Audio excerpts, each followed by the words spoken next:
Welcome, doctors. Have you ever felt overwhelmed by the labyrinth that is the prior authorization process for Harvoni? You're not alone. Whether you're a seasoned healthcare provider or just starting to tackle these requests, prior authorizations can feel like deciphering an impossible puzzle. But don't worry, that's why I'm here. Together, we'll navigate this process step by step, so you feel confident in getting approvals for your patients. Let's simplify this together. To start, it's important to understand why prior authorization is required for Harvoni in the first place. As you know, Harvoni is a groundbreaking medication for hepatitis C, combining 𝗪𝗚𝗔𝗄 and 𝗪𝗠𝘀𝗵𝗄 to offer remarkable cure rates with fewer side effects. However, its cost, often exceeding $90,000, means insurers must ensure it's being prescribed appropriately. They want to verify that the treatment aligns with clinical guidelines, which include factors like the patient's hepatitis C genotype, the severity of their condition, prior treatment history, and adherence plans.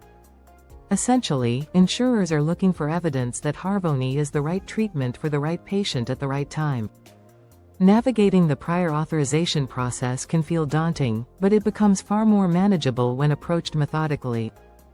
Everything starts with insurance verification. Before doing anything else, confirm the patient's insurance details. This step ensures you know whether Harvoni is covered under the pharmacy benefit, medical benefit, or both. Additionally, check the insurer's preferred specialty pharmacy, such as CVS Caremark or Optum Rx, to avoid unnecessary complications later. This foundational step might seem simple, but it sets the stage for everything else. Once the insurance details are confirmed, it's time to gather all the essential documentation.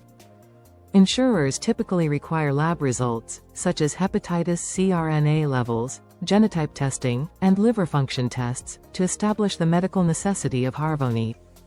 A detailed medical history is also critical, particularly one that includes any previous treatments and their outcomes. Finally, make sure the provider's prescription is clear, specifying the exact dosage and duration of therapy. Thorough documentation is your best defense against delays in the process. After gathering everything, you'll submit the prior authorization request. Most insurers offer an online portal or a fax system for this. It's essential to double-check for accuracy, as even small mistakes can cause delays. Many insurance companies provide specific prior authorization forms tailored to Harvoni. Using these can help expedite the process. Remember, the more precise and complete your submission, the smoother the journey will be. But submitting the request isn't the end of the road. Once it's sent, proactive follow-up is critical. Insurers typically respond within 5 to 10 business days, but it's always a good idea to call their prior authorization department to confirm they've received the request and to check on its status. This simple step can help you catch potential issues early, saving valuable time. And what happens if the request comes back denied? While frustrating, denials aren't the end of the story. Often, they're an invitation to provide additional evidence.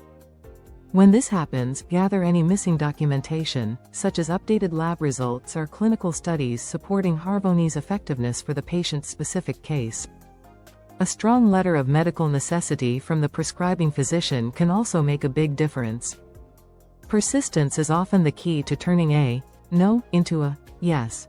One of the most effective ways to strengthen your prior authorization request is by using accurate coding. For example, ICD-10 codes like 𝗪18.2 for chronic hepatitis C or 𝗪74.6 for liver fibrosis help justify the medical necessity of Harvoni. When combined with captain codes such as 84,443 for liver function tests or 87,522 for hepatitis C RNA testing, these codes demonstrate to insurers that the treatment aligns with established guidelines. Including these codes correctly can significantly reduce the likelihood of delays or denials. So, how do we bring it all together? The prior authorization process for Harvoni, while complex, can be streamlined when approached methodically. Start with a thorough insurance verification to understand the specific requirements. Collect all necessary documentation up front to avoid missing key details. Submit your request accurately and through the right channels, then follow up proactively to ensure it's moving forward. And if you encounter a denial, don't give up, provide additional evidence and appeal with confidence. By taking these steps, you can navigate the process effectively and help your patients access the life-changing treatment they need. Thank you, doctors, for your dedication to patient care and for taking the time to make a difference in their lives. Together, we can overcome even the most challenging barriers to ensure the best outcomes for your patients. If you are looking for outsourcing services, schedule a demo today by visiting www.staffingly.com or emailing us at support@staffingly.com or call us on the number 1-800-489-5877.